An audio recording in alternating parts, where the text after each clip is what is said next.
السلام عليكم ورحمة الله وبركاته على كل حبايبي واخواتي في الوطن العربي، كل التحية والاحترام والتقدير. في هنا هاني وقناته المصرية حبينا نقدم لحضراتكم حدث مهم وتفاصيل مهمة، ولكن قبل ما نتكلم عنها وقبل ما نتكلم عن تفاصيلها اتمنى من الجميع انه يدعمنا باللايك، يشترك في القناة، يفعل الجرس.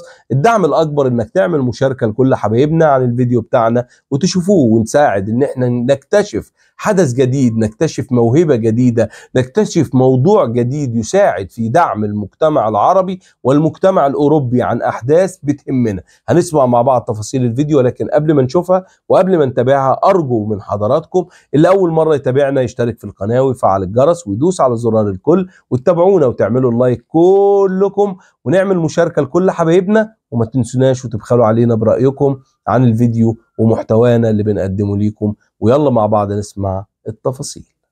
Cependant, lors du vote décisif du 15 mai 2004, à Zurich, l'Afrique du Sud l'emporte avec 14 voix contre 10 pour le Maroc. Mais en 2010-2011, le gouvernement relance un concours international pour le projet. Le cabinet Archidesign de Casablanca, en association avec SAU de Paris, remporta la conception d'un stade audacieux inspiré de la Rose des Sables prévue à Sidi Moumen. Mais des études géologiques révélèrent des fragilités dans la zone, ce qui mena à l'abandon de ce site.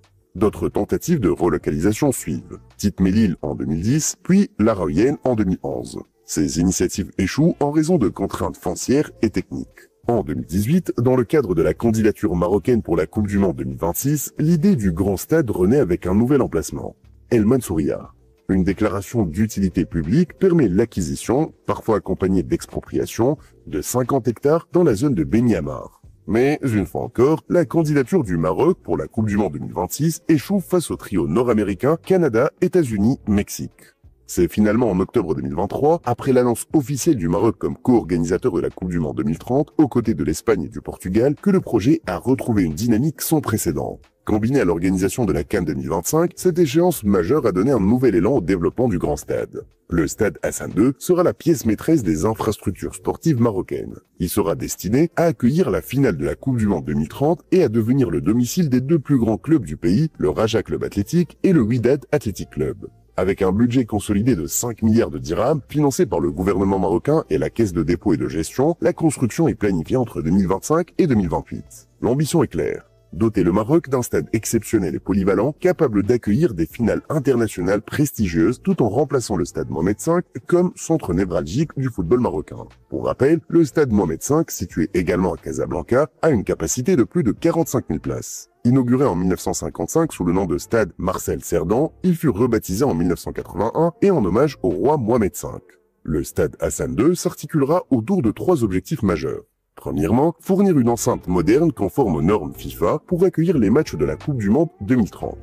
Deuxièmement, stimuler l'économie nationale en générant des retombées économiques et des emplois directs et indirects liés aux grands événements sportifs, culturels et touristiques. Troisièmement, intégrer harmonieusement le stade dans un complexe sportif de 100 hectares comprenant diverses infrastructures modernes.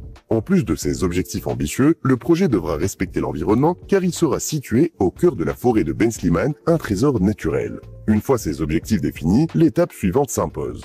La construction des cahiers des charges. La réalisation du stade Hassan II repose sur des normes strictes et des exigences précises. L'architecture puise son inspiration dans les racines culturelles du Maroc.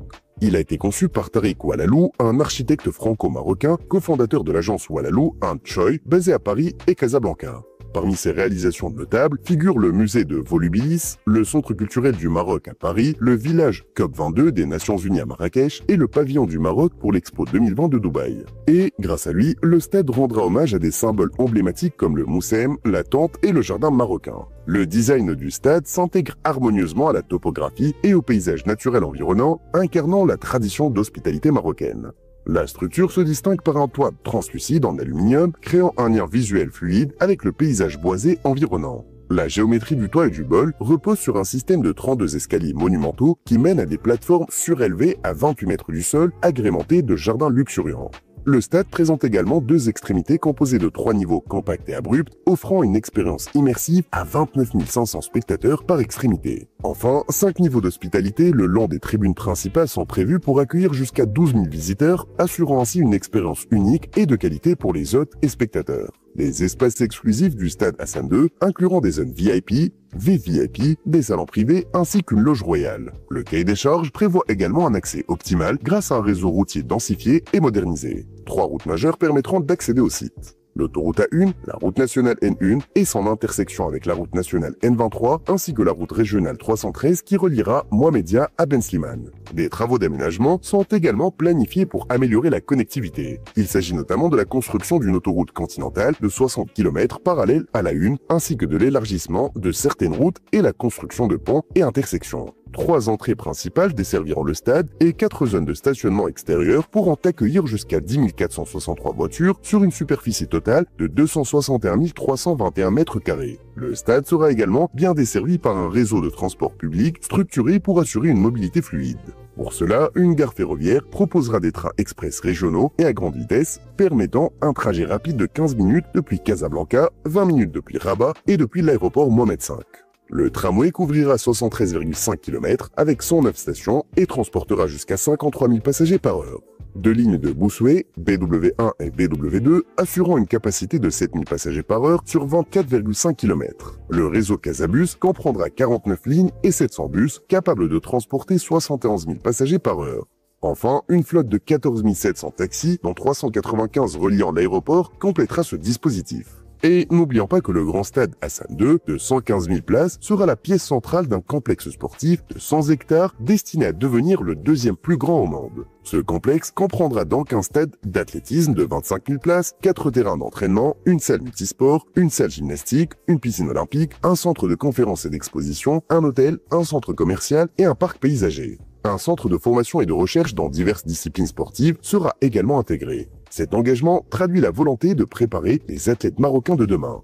Le budget prévisionnel alloué à la construction du stade Hassan II est de 5 milliards de dirhams marocains, soit environ 478 millions d'euros. Ce montant comprend l'ensemble des études techniques, les honoraires des architectes, ainsi que les travaux de construction et l'aménagement des infrastructures environnantes. La conception du stade est assurée par le consortium Tariq Oualalou, Populous et Maface Engineering. Aux côtés de Maface Engineering, les sociétés d'ingénierie ME Engineering, Reader Levitt Bucknell, Momentum et Sepsi font également partie de l'équipe de conception. Le coût اهلا بيكم مرة تانية. نتمنى نكون احسننا في تقديم محتوى يعني يكون بينال اعجاب حضراتكم ويكون على قدر المستوى اللي اعتدنا ان انتوا يعني تشوفونا فيه. بجد بشكركم جدا، نشكركم على كل كلام جميل، كل رأي اتكتب، كل لايك اتعملت، كل مشاركة اتعملت. بجد انا عاجز عن شكركم وانتم جميعا على راسي من فوق، وبتشرف اني دايما بقدم محتوى بينال اعجاب اخواتنا وحبايبنا في كل مكان وفي كل زمان في انحاء العالم. شكرا ليكم والسلام عليكم ورحمة الله وبركاته.